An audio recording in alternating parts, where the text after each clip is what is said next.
Dari bahwa oh ya saya merasa kesepian tadi cepat juga tuh dapat triggernya karena mungkin ada harapan yang tidak terpenuhi harapannya keluarga bisa support gitu dan lain sebagainya. Silakan. Yeah.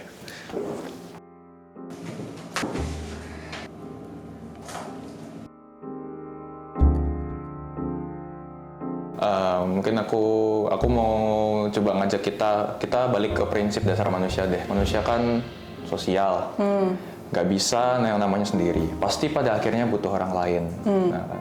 Kalau bagiku kesimpulannya itu adalah ketika kita nggak ada tempat atau nggak ada seseorang apapun itu untuk bisa ngelepas emosi, untuk bisa diajak ngomong, untuk bisa diajak interaksi seminim apapun itu. Sementara diri kita terus dituntut melakukan tanggung jawab yang ada di dunia terus-terusan.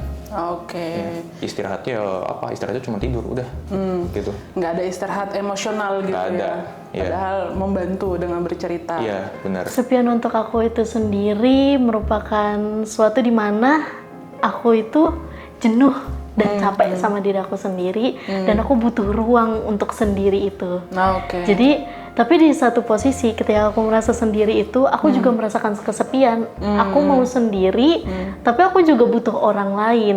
Tapi jadi di situ ya udah gitu. Jadi aku bingung aku maunya apa. Akhirnya aku memutuskan ya udah deh sendiri aja nggak apa-apa. Walaupun pada akhirnya aku merasakan kesepian juga pada saat yang bersamaan dengan rasa sepi itu. Kalau menurut aku kesepian tuh bukan dari teman doang.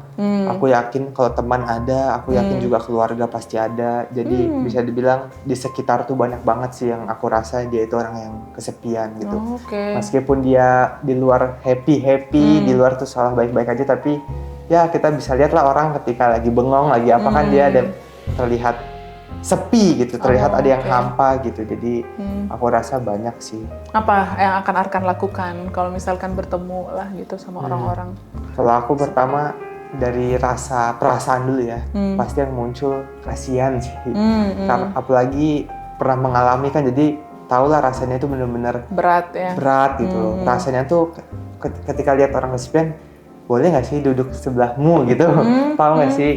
Kayak pengen hal-hal kecil aja tuh menemani gitu. Bahkan ini di luar yang orang kita kenal ya, di luar yang aku kenal, ketika di kantin gitu, ada orang makan sendiri rasanya, aduh ini orang kok kasihan gitu, entah dia emang pengen makan sendiri atau dia kesepian gitu kan, tapi kan sebagai orang yang pernah mengalami kesepian mikirnya ini orang kesepian gitu, jadi ada rasa empati yang muncul gitu. Udah pasti itu. Aku baru banget ngerasain. Dari semalam ya, dan kemarinnya lagi gitu. Jadi lebih ke hal sederhana aja sih, merasa kayak keluarga itu merenggang gitu, tidak bisa dekat sama keluarga sehingga ada sesuatu yang kosong kan rasanya di dada. Ini kan aku posisinya semester 6. Semester 5 kemarin di jurusan teknik komputer itu memang adalah bisa dibilang puncak mata kuliahnya gitu loh. Karena proyeknya kan banyak di semester itu.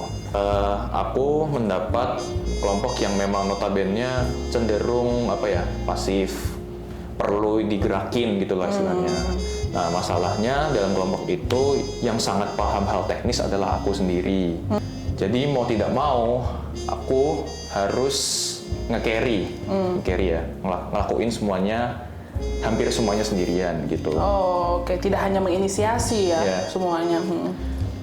Tapi ketika aku harus melakukan itu semua sendirian, aku melihat sekitarku, kelompok lain, teman-temanku, kok mereka kayaknya bisa saling ngobrol, kok mereka bisa saling asik, kok mereka enak-enak aja, sementara aku di kelompokku aku harus ngerjain ini sendiri gitu ya.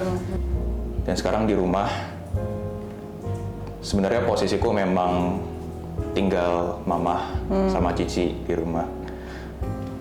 Mama sama Cici itu memang berusaha keras gitu ya, apalagi mamaku itu memang pekerja yang bener-bener superwoman banget gitu.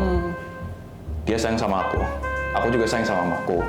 Cuman karena mamaku itu kerjanya keras banget, dia itu bisa dibilang hanya sempat memenuhi kebutuhan sehari-hari, kebutuhannya esensial.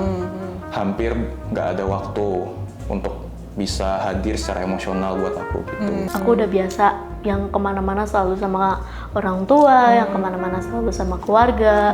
Terus tiba-tiba aku harus ngejalanin perkuliahan yang aku anggap perkuliahan itu menyenangkan, tanda kutip. Karena aku ngelihat abangku, wah dia bisa ke sana, dia bisa ke sini sama teman-temannya. Aku kira aku bakal ngerasain hal yang sama kayak abang aku rasain, dan ternyata itu enggak. Aku malah ngerasain kok malah sepinya tuh makin mendalam gitu. Aku malah makin terjerumus ke rasa kesepian itu gitu. Pelan-pelan akui aja ke diri sendiri bahwa ketika kesepian ya coba pelan-pelan, oh iya aku ini lagi kesepian gitu. Karena kalau dari awal yang saja sudah menolak, dari pengalaman aku ke depannya itu malahan bakal tidak ada jalan gitu. Karena jalan awalnya aja udah ditutup gitu kan. Tapi akhirnya yang benar-benar merubah adalah satu, ngaku ke diri sendiri, akui perasaannya gitu bahwa kesepian gitu. Kedua mungkin kalau misalkan punya teman, punya sahabat, punya orang terpercaya itu bisa diceritakan aja gitu. Namun kalau misalkan seperti aku waktu itu tidak ada siapa-siapa, bisa mencoba hobi gitu. Coba hobi yang bisa mengeluarkan emosi gitu. Misalkan anaknya aktif mungkin bisa berolahraga, atau lebih kreatif bisa menggambar, menulis gitu.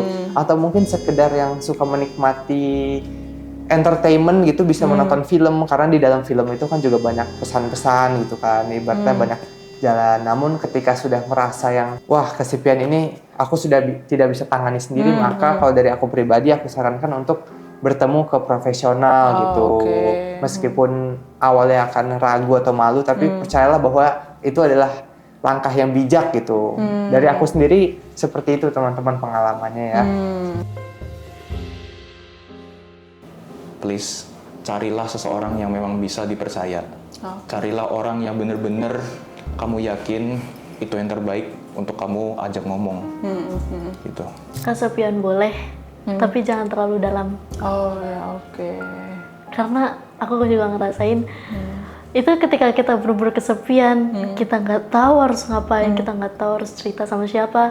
Pasti ada satu hal terbesit, dan ini tuh lagi marak banget di mana-mana. Itu kita ambil langkah pelan-pelan. Kemudian apapun yang kita lakukan jangan lupa untuk mengapresiasi diri gitu. Karena semakin mengapresiasi diri itu kita semakin menguatkan diri juga kan untuk melalui hal-hal yang kedepannya mungkin akan ada kesulitan, akan ada apa gitu.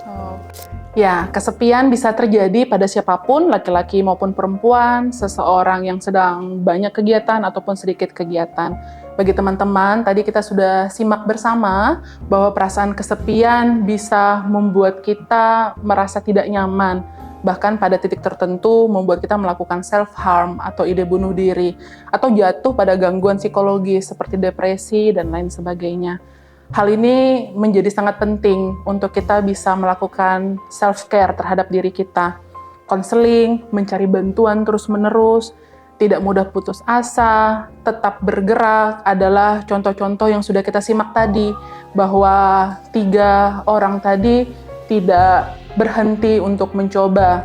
Sekalipun ada perasaan putus asa, mereka tetap terus melaksanakan hal-hal yang wajib mereka lakukan.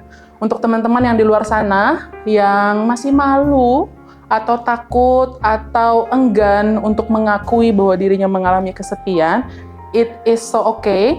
Tapi teman-teman yang sudah bercerita tadi punya harapan agar teman-teman melangkah secara pelan-pelan untuk bisa jujur terhadap diri sendiri, kemudian bisa berbagi ke orang lain, dan seperti teman-teman yang tadi di sini, bisa sampai pada tahap membantu atau mengajak orang-orang di sekitarnya untuk peduli terhadap kesehatan mental mereka sendiri-sendiri, masing-masing. Baik, sekian, semoga bermanfaat.